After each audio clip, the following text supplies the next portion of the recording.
from the gateway to showbiz glory. This is Hollywood 411. Joining me now are four members of the cast that make up the Cullen family. We have Peter Facinelli, who plays Carlisle, Ashley Green, who plays Alice, Helen Lutz, who plays Emmett, and Jackson Rathbone is Jasper. Welcome to the show, you guys. We're so excited to have you on the show. It seems like I know you guys because I see so much promotion for the film.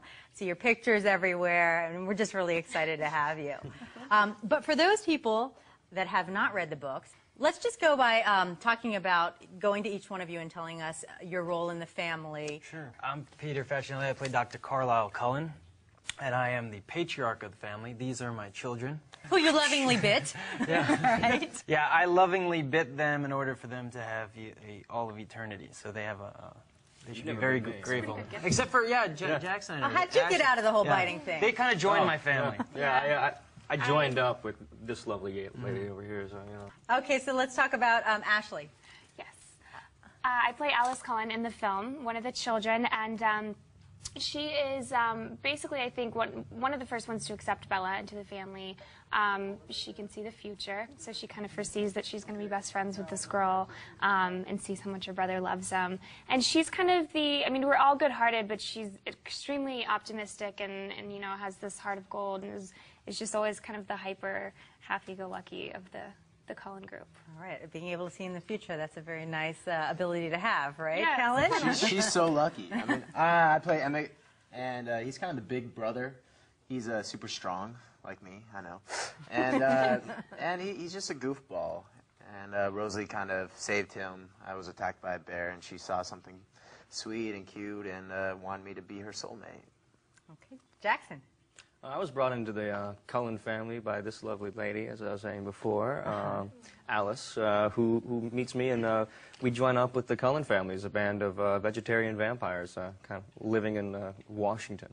I love it, and I'm sure the people that have not read the books are wondering, how are you a vegetarian vampire? So let's go to you, Peter, with that question about how you raise this family of vegetarian vampires and what that means and how they integrate with the pressures of the world. Vampires are meat eaters by nature, and what Dr. Cullen has done is basically domesticated the family, and they feed only on animals. So they don't prey on human beings. And in doing that, they try to live amongst humans as humans, and try to fit in so that they're not, so they don't stand out, and they can live their eternity out amongst human beings. Now, how does your character deal with Edward's struggle? Because, of course, the main romance of the book is Edward and Bella, and she wants to be bitten to turn into a vampire so she can be with him for all of eternity. Well, it's interesting because my character is not unlike a father to a teenage boy who's kind of unruly and unhappy and doesn't know what he wants in life, and I have to kind of stand by him and support him no matter what, you know. I'm kind of happy with the vampire world that I've created for my family, and so is the rest of the family, and Edward's, you know, they all have their own mates, but Edward hasn't found his true love yet, hasn't found his mate, and then he went off and found a mate in the worst possible place, which is the human, you know, society. Yeah. The nerve. That sounds very, very dangerous. Yeah, it's very dangerous for us, very dangerous for them. Ashley, now let's talk about your character, Alice. As we touched on before, she has the ability to see in the future. How does that sort of play in when Bella, when the bad vampires try to take Bella? Well, it's definitely extremely helpful. The only thing about her seeing the future is it is subjective as far as it's what the person's decision is at that point. So if they change their mind, then the future changes. And that's why we don't know exactly where, you know, these villains of the film are the whole time. But, you know, it does help as far as where their location is at this certain time and getting her as far away from them as humanly possible. Okay, well, Kellen, let's talk about your character a little.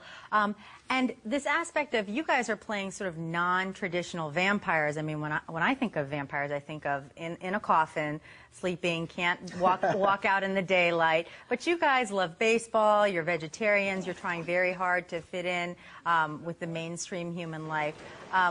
Is it fun to play these non-traditional vampires? I think it's really unique, and I've grown up watching a lot of vampire movies, and especially especially not having fangs. It was kind of a bummer at first, but So disappointing. But yeah, it was in a way. I mean, I love dressing up, doing Halloween, being a vampire. Right. But I really think it's really unique to play a vampire that's trying to live as a human, and to actually try that out and that being a first in a way. I like it. I Well, enjoyed obviously people are responding to it. It's really hit a chord. Jackson, 17 million copies of the book sold worldwide. Ooh. Can you talk about what goes on with you guys and how you feel about that, living up to that expectation? Well, it is a lot of pressure, but everybody has this this kind of perception of what the film's going to be in their heads from the books. And now that the trailers have been circulating out and just blowing up everywhere, it's this film. This film is it has an audience that is begging and dying to see it. And I think they will not be disappointed because the work that we put in and the work that Catherine Hardwick... And it remains truthful to the book, too. Much more from the good vampires of Twilight still to come, like should we already expect a sequel?